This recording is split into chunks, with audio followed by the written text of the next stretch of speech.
এ নাও তোমার লিকার, বাবানের দুধ চা, আমার হচ্ছে হরলিক্স, আর মাকে চা দিয়ে এসেছি। বিস্কুট আনছি, বিস্কুট ভেঙে ভেঙে ভেঙে গেছে। তুমি গোটা আর বাবুকে গোটাটা দাও, তারপর আমি নিচ্ছি। ফোনটা কেমন ঘোলা ঘোলা লাগছে।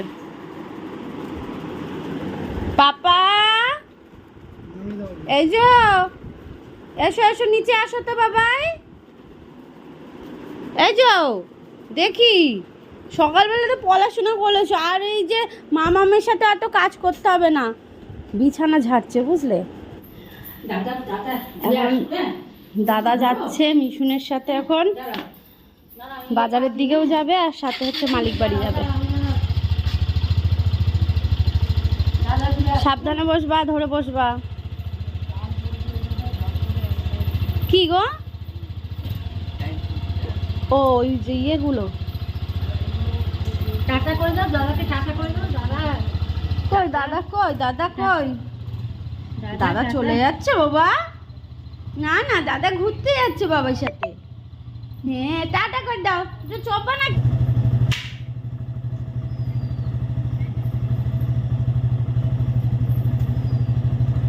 টাটা। বাবা টাটা, কিন্তু ভালো করে সাবধানে যেও। টাটা।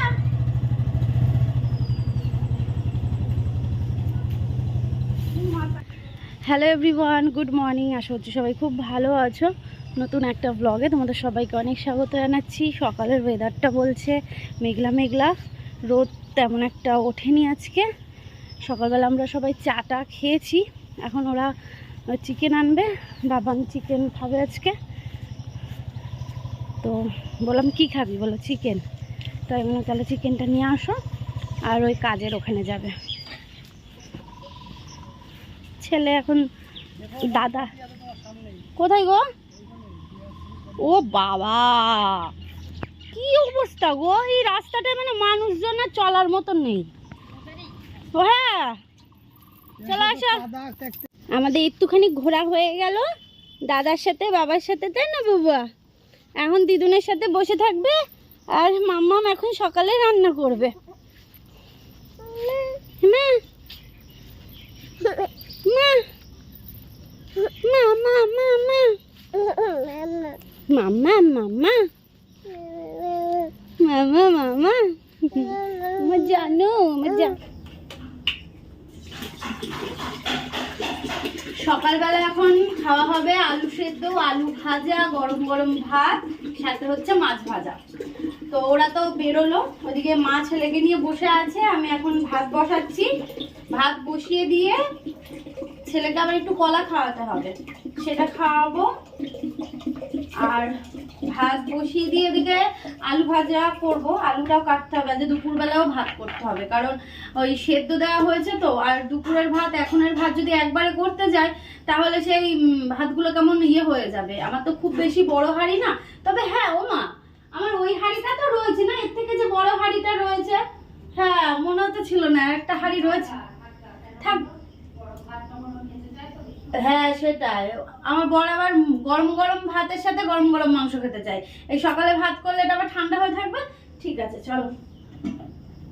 এদিকে আলু সেদ্ধ দেওয়া হয়েছে, আর মাছটাকে ফ্রিজ থেকে এনে ভিজিয়েছি।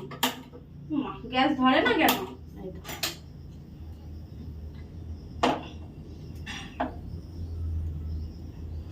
ঢাকনা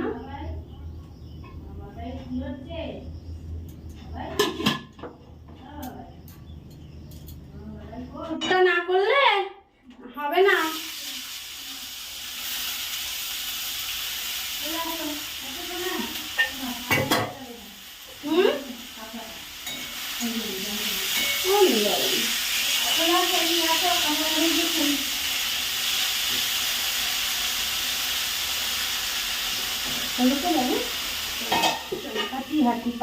এদিকে আলু ভাজা হয়ে গেছে, এখন মাছ ভাজা হচ্ছে। আর ওরাও চলে এসেছে, কারণ গরম গরম মাছ ভাজা না হলে ভালো লাগে না। আর এদিকে মা হচ্ছে মাংস নিয়ে আসলো, সেটা হচ্ছে মা এখন ভেজে দিচ্ছে। এগুলো খাওয়া হোক, ছেলেকে স্নান করিয়ে দিয়েছি তার মাঝখানে। আকাশ দেখো মেঘলা মেঘলা করছে, দেখেছো মা? ছেলেকে স্নান করালাম, তো ভাবলাম যে আমাদেরই এই গরম ভাত আলু সেদ্ধ দিয়ে ওকে এখন একটু খাইয়ে দেবো, তারপরে একটু ঘুমোবে, তারপর এদিকে আবার দুপুরে রান্নার ব্যবস্থা করা যাবে। এখন আপাতত তো হোক, এটাই। চলো পরে আসছি। সকালবেলার খাবারটা নিয়ে আমরা বসে পড়েছি।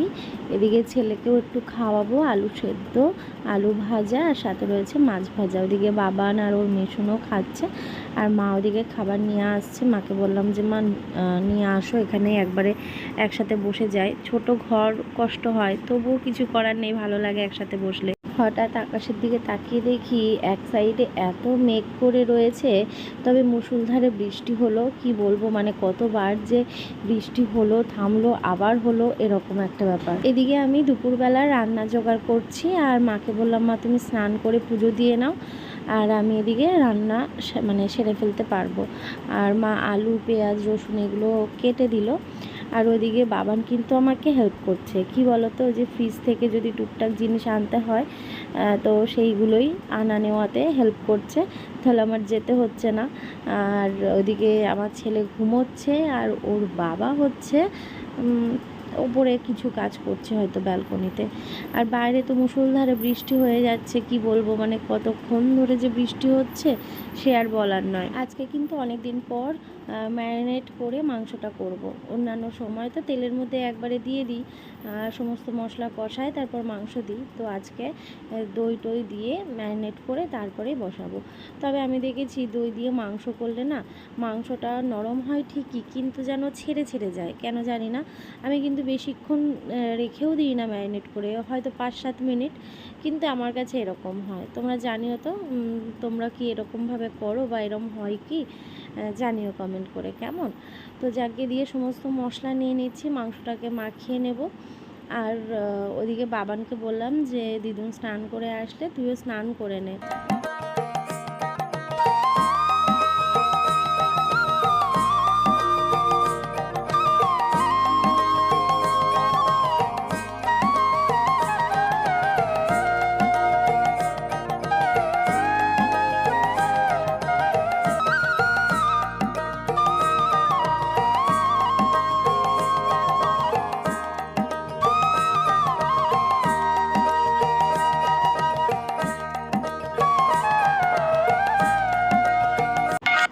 জানি না কথাটা কতটা বাস্তব বা কতটা সত্যতা রয়েছে এর মধ্যে, তবে আমার শোনা কথা তাই বলছি। আমাদের বাথরুমের কলটাতে না টপ টপ করে জল পড়ে, অনেক দিন ধরেই দেখছি, কিছু করা যাচ্ছে না, মানে টপ টপ করে জল পড়ছেই।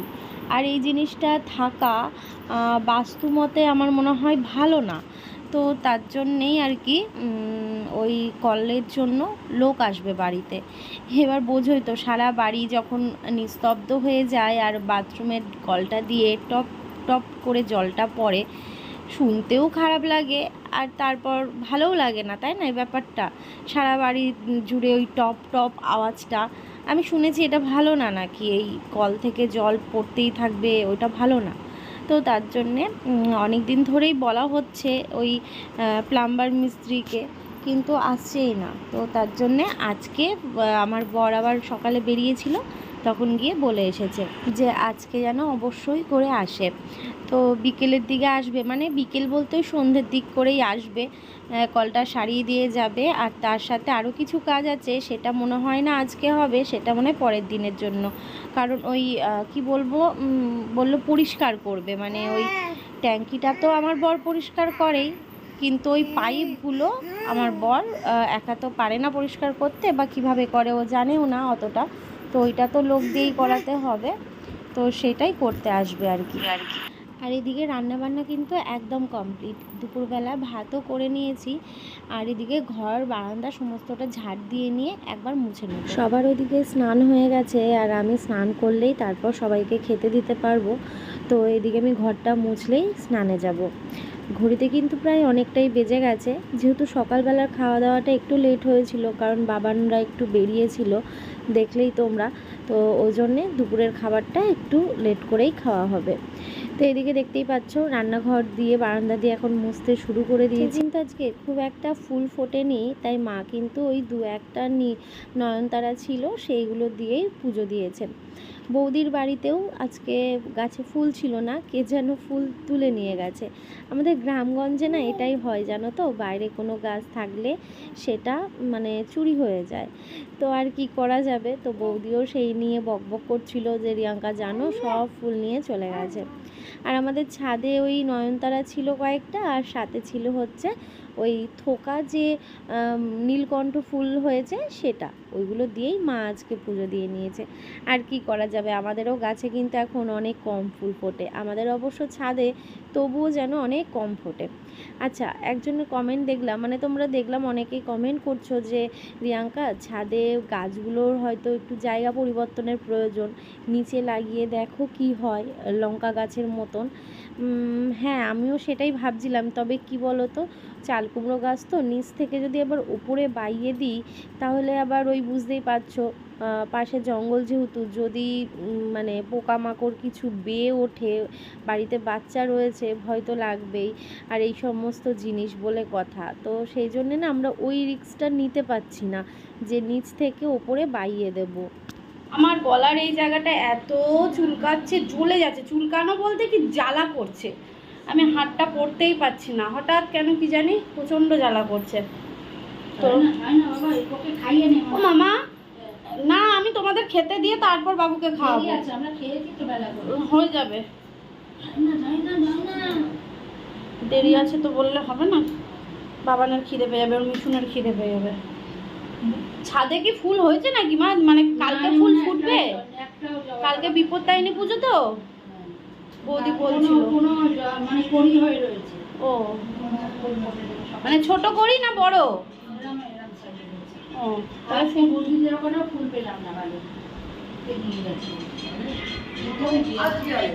কি করে বলো তো, কালকে পুজো দেবে, আজকে সব ফুল তুলে নিয়ে রেখে দেয়, তা ফুলটা তুলে বাসি হয়ে যায় না, সেই ফুল তো পরের দিন নেতিয়ে যায়, সেই ফুল কখনো পুজোতে কাজে লাগে? ভগবান জানে এখানকার চিন্তাধারা।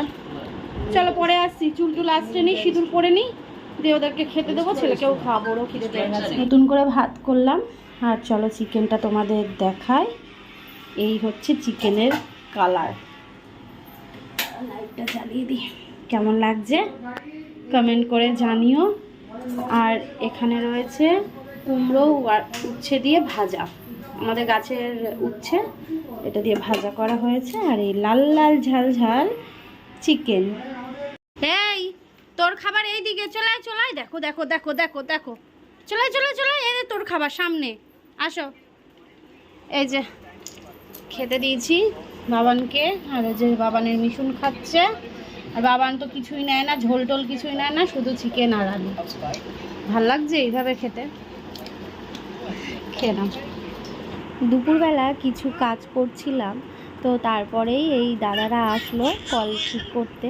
তো আমাদের সিঙ্কের কলটাই একটু আস্তে জল পড়ছিল, দেখতেই পাচ্ছ কটা বাজে, 6:45 মতো। এদিকে রান্নাঘরের জলটা মানে কি স্লো পড়ছিল, আর ফেনা যেটা হয়ে পড়ে সেরকম পড়ছিল না অনেক দিন ধরেই। তো এটারও সমস্যা হচ্ছিল, বলল যে না এটার কোনো সমস্যা না, সমস্যা হচ্ছে ওই পাইপে আয়রন জমেছে, তো সেই আয়রনটা তো ক্লিয়ার করতে হবে। তো বললো এখন রাত্রিবেলায় তো হবে না, ওটার জন্য আমাকে বিকেলবেলায় আসতে হবে। তো পরের দিন হয়তো আসবে, মানে আগামীকাল আসবে। আর বাথরুমের যে কলটা দিয়ে টপ টপ করে জল পড়ছিল সেটাই কি যেন একটা চেঞ্জ করে দিচ্ছে, এই তো ব্যাপার। তো ভীষণ বিরক্ত লাগছিল, মানে কলটা মানে কি বলবো তোমাদের, বন্ধ করছি বন্ধ হয়ে যাচ্ছে, যেই বাথরুম থেকে বেরিয়ে যাচ্ছি তারপর টপ টপ করে জল পড়ছে। তো যাকগে সেটা ঠিক করে দিল। আর আমি এদিকে চা বসিয়েছি, ওই দাদাদের একটু চা দেব। তো অনেক দিন পর দুধ চা বানালাম জানো তো নিজের হাতে, আমি তো চা খুব একটা ভালো বানাতে পারি না। আজকের ব্লগটা একটু ছোট হলো, একটু কষ্ট করেই দেখো আর কি, আর আমি ব্লগটা না কন্টিনিউ করিনি। তো চলো আজকের মতন টাটা বললাম, ভালো থেকো।